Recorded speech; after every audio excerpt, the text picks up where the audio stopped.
대다수의 비신앙인으로 구성된 유턴 콰이어가 기독교 정신을 바탕으로 활동하고 있어 교계가 주목하고 있습니다. 자세한 사역 이야기 소개해드립니다. 최근 여러 환경적인 이유로 청년 문제가 갈수록 심각해지는 가운데 청년들의 회복을 돕기 위한 교회의 역할을 고민하는 시간이 마련됐습니다. 미국 한인교계도 다음 세대에 대한 고민이 깊습니다. 지역사회 청소년들에게 복음을 전하는 특별한 예배를 취재했습니다. 교회와 선교지의 선한 소식을 알리는 구티비 글로벌 선교방송단 14기가 위촉됐습니다. 이날 임명된 선교 기자들은 미디어 선교사의 역할에 최선을 다할 것을 다짐했습니다.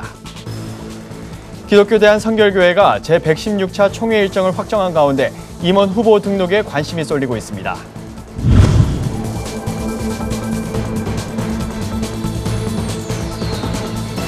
안녕하십니까. 구티비 뉴스입니다. 팀원 대다수가 비신앙인으로 구성된 방송 전문 콰이어팀 유턴 콰이어가 기독교 정신을 바탕으로 다양한 공연 활동을 펼치고 있습니다. 어떻게 팀이 운영될까 싶지만 음악을 위해 모였고 음악을 통해 관객과 팀원들에게는 자연스럽게 복음을 전하고 있습니다. 유턴 콰이어를 만나 자세한 사역 이야기를 들어봤습니다. 정성관 기자입니다. 유턴 콰이어는 우리의 신앙과 삶의 방향이 잘못됐을 때 다시 주님 앞으로 돌아가자는 의미를 담아 결성된 방송 전문 콰이어입니다. 유턴 콰이어가 특별한 이유는 팀원의 85%가 비신앙인으로 구성됐기 때문입니다. 콰이어를 이끌고 있는 손종수 대표는 신앙에 있는 팀원은 노래를 통해 사명의식을 갖게 하고 비신앙인은 활동을 통해 자연스럽게 기독교 신앙을 접할 수 있는 기회가 된다고 전했습니다. 최근에는 신앙이 없던 팀원이 군입대를 앞두고 교회를 다니기 시작해 유턴 콰이어가 추구하고자 하는 비전에 한 걸음 다가가고 있다고 설명했습니다. 예수님을 좀 소개를 해야 되겠다. 그리고 예수님께서 그 삶을 어떻게 인도하시는지 좀 보고 싶은 마음도 있고 그래서 그 형제에게 얘기했더니 또 흔쾌히 예수님 믿어보겠다고 해서 저희가 영접 기도를 처음에 해줬고 그 다음에 이제 군대 가서도 예배도 드리겠다고 약속도 받았고 유턴 콰이어는 지상파와 종편 프로그램 등 방송에서 가수들과 함께 활동을 하면서도 자체적으로 청소년 자살 예방 콘서트도 열고 있습니다. 손 대표는 현장 공연과 유튜브를 통해 공개되는 콘서트에서 자살을 결심했던 청년들이 돌아오는 모습을 보면서 유턴 콰이어가 꿈과 희망을 전하는 팀이 돼야겠다는 다짐을 이어가게 된다고 설명했습니다. 믿지 않는 청년들이 복음의 메시지를 가지고 찬양할 때 부정적으로 바라보는 시선들도 있습니다. 은혜가 되지 않는다는 이유입니다. 오랫동안 유턴 콰이어의 활동을 지켜봐온 홀리피플 교회 김현중 목사는 오히려 유턴 콰이어 같은 팀이 더 많아져야 한다고 강조했습니다. 일반인이 같이 들어와서 이 사역을 한다? 굉장히 쉽지 않은 일이거든요. 그런데 이 부분이 함께 융화돼서 이렇게 만들어져 간다는 것 자체가 굉장히 하나님의 은혜 안에 기적과 같은 일이라고 저는 생각을 합니다. 우리가 복음이라는 것이 믿지 않는 자들에게 다가가는 거잖아요. 사실 유턴 콰이어 같은 경우는 그런 부분에서 굉장히 잘하고 있다고 저는 생각을 합니다. 손 대표는 한국 교회의 다음 세대 복음화율이 낮아지고 있는 가운데 유턴 콰이어가 작은 도전과 힘이 될 수 있는 존재가 되겠다며 유턴 콰이어가 잘하고 못하고를 떠나 하나님께서 원하시는 팀이 되길 바란다고 비전을 거듭 밝혔습니다. 구티비 뉴스 정성광입니다. 코로나19로 취업난이 가중되는 등 청년 문제가 갈수록 심화하고 있습니다. 그러다 보니 경제적, 정서적 어려움을 호소하는 청년들이 점차 늘고 있는데요. 기독교 윤리실천운동 청년센터가 코로나 시대 청년들의 회복을 돕기 위한 교회의 역할을 고민하는 시간을 마련했습니다. 보도에 박재현 기자입니다. 코로나19로 인한 취업난으로 청년들이 겪는 경제적 고통이 심각한 수준인 것으로 나타났습니다. 한국경제연구원에 따르면 지난해 상반기 기준 청년 체감 경제고통지수는 27.2로 2015년 집계 이후 최고치를 기록했습니다. 또 20대에서 공황장애, 우울증 환자도 늘면서 청년층의 정신건강도 위협을 받고 있는 상황입니다. 이런 가운데 기독교 윤리실천운동 청년센터는 코로나19로 어려움을 겪고 있는 청년들의 재정과 마음 건강 회복을 돕기 위해 교회의 역할을 고민하는 자리를 마련했습니다. 재정 지원과 함께 상담 사역 1년 동안 진행을 해왔고요. 그 결과를 가지고 오늘 많은 분들과 함께 이 청년들이 어떠한 문제를 가지고 있는지, 어떻게 우리가 도울 수 있는지 좀 알리고자 합니다. 이날 포럼에선 교회가 청년들이 접하기 어려운 전문적인 도움을 제공하는 방안에 대해 논의했습니다. 특히 청년들이 자신의 경제적 현실을 보고 미래에 대한 계획을 설계할 수 있도록 재무 상담을 지원하며 자신을 표현하는 방법을 배울 수 있는 심리 상담도 지원이 필요하다는 제언이 나왔습니다. 상담사의 눈을 통해서 또 질문을 받으면서 미처 몰랐던 자신을 새롭게 보게 되는 경우를 많이 봤습니다. 본인의 마음을 나누는 것만으로도 정리가 되고 감정이 해소되는 것을 보게 됩니다. 이날 청년센터와 함께 청년사역 협약에 나선 높은뜻 광성교회는 심리상담 사역은 이 시대에 꼭 필요한 사역이라며 실제 지난해 상담을 통해서 도움을 받은 청년들이 많다고 말했습니다. 이 자신을 알아가는 일에 큰 도움을 받았고 그래서 타인과의 관계에서도 보다 주체적으로 임할 수 있게 되어 삶의 만족감과 자존감이 높아졌다라고 소감을 밝히기도 했습니다. 다음 세대를 이끌어갈 청년들이 신앙 가운데서 치유되고 회복될 수 있도록 교회가 앞장서 이들을 품는 노력이 필요해 보입니다. 굿TV 뉴스 박재현입니다.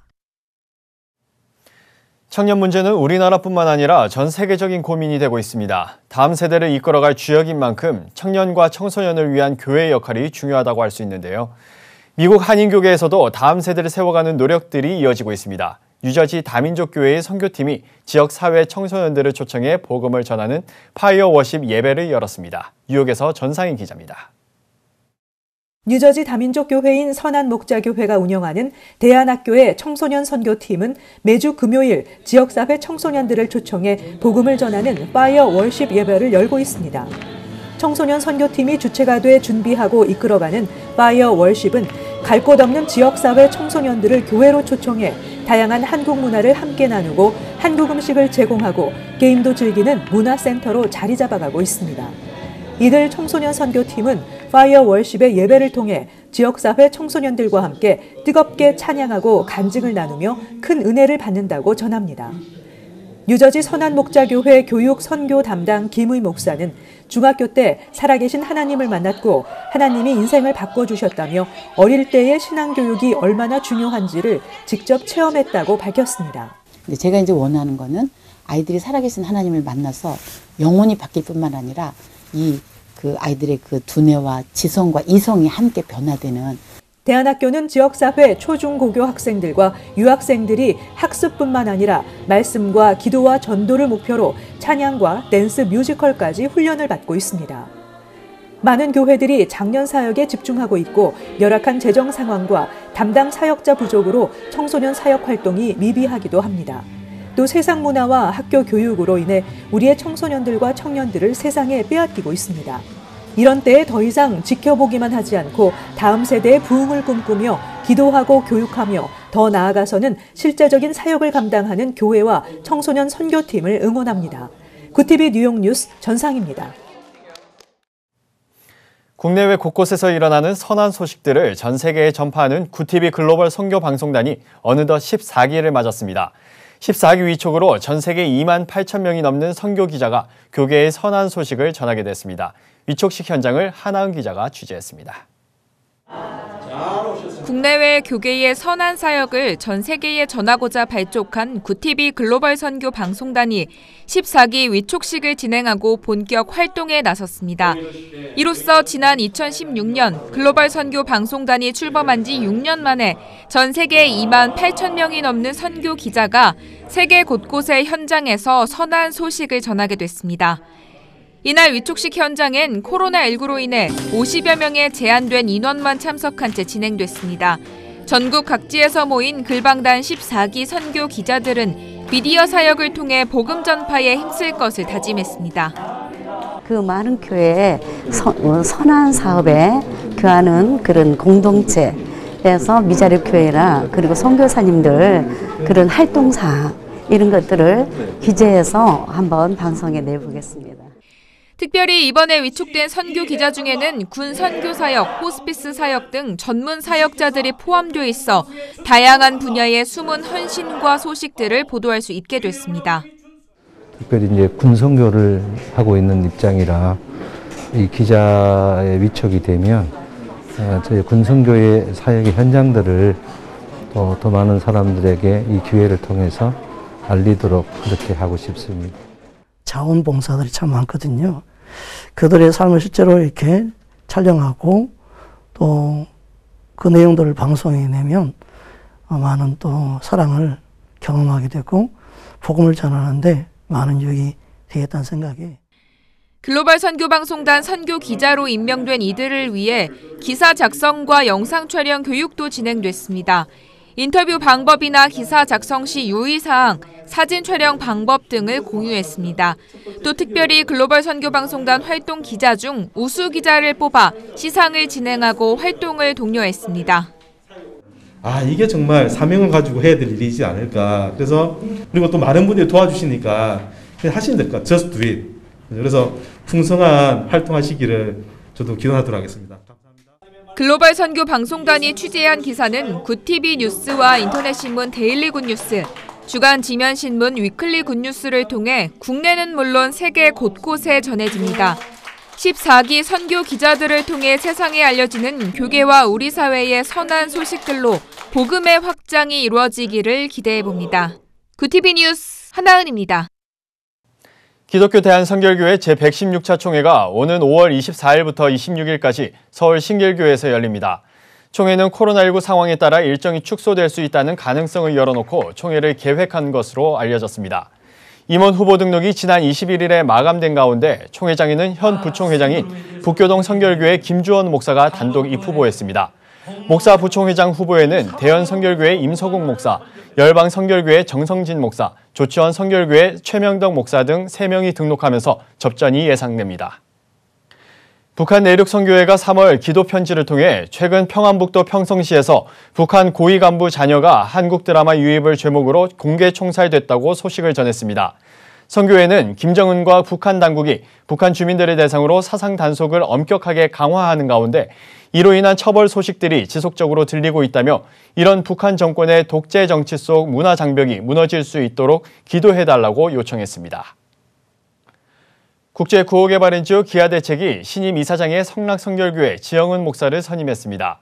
지영은 신임 이사장은 현재 기독교 대한선결교회 총회장을 맡고 있으며 기아대책과는 지난 1995년부터 후원자로 처음 인연을 맺은 뒤 글로벌 긴급 식량 지원, 스탑 헝거 캠페인에 참여하는 등 소외계층 지원에 나서왔습니다. 지 이사장은 기아대책과 함께 지구촌 이웃을 위한 나눔과 섬김, 사랑과 평화의 길을 열어가겠다고 말했습니다. 오늘의 이슈 포커스입니다. 윤석열 대통령 당선인은 25일 SNS를 통해 북한의 대륙간 탄도미사일 ICBM 발사에 대해 북한에 엄중하게 경고한다며 도발로 얻을 수 있는 건 아무것도 없다고 밝혔습니다. 이어 대한민국은 더 굳건한 안보 태세를 갖춰 자유와 평화를 지켜나갈 것이라고도 강조했습니다. 북한은 24일 동해상으로 신형 ICBM을 발사해 핵실험 ICBM 시험 발사 이후에 모라토리엄을 4년 만에 파기했습니다. 윤 당선인이 북한의 ICBM 발사에 대해 직접 메시지를 낸 건 이번이 처음입니다. 코로나19 감염병 전담병원으로 지정돼 응급실 운영을 중단했던 공공병원이 다시 응급실 문을 엽니다. 중앙재난안전대책본부는 코로나19 경증 환자가 재택치료 등 응급조치를 받을 수 있도록 공공병원의 응급실 운영을 순차적으로 재개한다고 25일 밝혔습니다. 중대본은 우선 14개 공공병원 중 경기도 의료원 이천병원, 파주병원, 포천병원, 수원병원, 의정부병원 등 5곳의 응급실 운영을 제한적으로 재개하도록 하고 나머지 기관도 추후 운영을 재개하도록 할 방침입니다. 우리나라가 2050 탄소중립 비전을 법제화한 14번째 국가에 올랐습니다. 기후위기 대응을 위한 탄소중립 녹색성장 기본법 시행령안이 25일 시행됐습니다. 탄소중립법은 2050 탄소중립 비전을 명시하고 중장기 국가 온실가스 감축 목표를 2018년 대비 40%로 상향하도록 명시했습니다. 또 감축 목표 달성을 위해 지역 단위까지 국가 탄소중립 기본계획을 수립하도록 하는 등의 내용도 담고 있습니다. 서울 아파트 시장의 매수 심리가 3주 연속으로 조금씩 회복되는 모습을 보이고 있습니다. 25일 한국부동산원이 발표한 이번 주 서울 아파트 매매 수급 지수는 87.8로 이달 들어 3주 연속 소폭의 상승세를 기록했습니다. 매매 수급 지수가 기준선인 100을 밑돌면 시장에 집을 사려는 사람보다 팔려는 사람이 많다는 의미입니다. 매수세가 활발하진 않지만 윤석열 대통령 당선인이 재건축 안전진단 규정, 부동산 조세, 대출 규제 등을 완화하기로 한 만큼 기대가 커지는 것으로 분석됩니다. 구티비 뉴스 김민주입니다. 구티비 월드와이드입니다. 조 바이든 미국 대통령이 우크라이나를 침공한 러시아를 주요 20개국에서 퇴출해야 한다고 밝혔습니다. 벨기에 브뤼셀에서 연 기자회견에서 바이든 대통령은 이같이 말하며 러시아의 화학무기 사용에 대해서도 강력 대응할 것이라는 입장을 재확인했습니다. 바이든 대통령은 만약 푸틴이 화학무기를 사용하면 대응할 것이고 대응 종류는 사용 유형에 달려있다고 강조했습니다. 세계보건기구가 캐나다 제약사인 메디카고가 개발해 정부의 사용 승인을 받은 코로나19 백신의 긴급 사용 승인을 거부했습니다. 세계보건기구는 거부 이유에 대해 해당 제약사의 담배산업 관련성과 담배를 확산하는 기업과 관계하지 않는 기구의 엄격한 정책 때문이라고 설명했습니다. 현재 메디카고의 코로나19 백신의 사용 승인을 허가한 나라는 캐나다가 유일합니다. 일본 정부가 북한이 24일 발사한 대륙간 탄도미사일의 사거리가 15,000km 이상일 가능성이 있다고 분석했습니다. 기시 노부오 일본 방위상은 기자회견에서 북한의 ICBM이 통상 궤도로 발사됐다면 미국 동부 해안을 포함한 미국 전역에 도달할 수 있었다며 일본이나 국제사회의 평화와 안정에 대한 심각한 위협이라고 밝혔습니다. 구티비 뉴스 조유현입니다.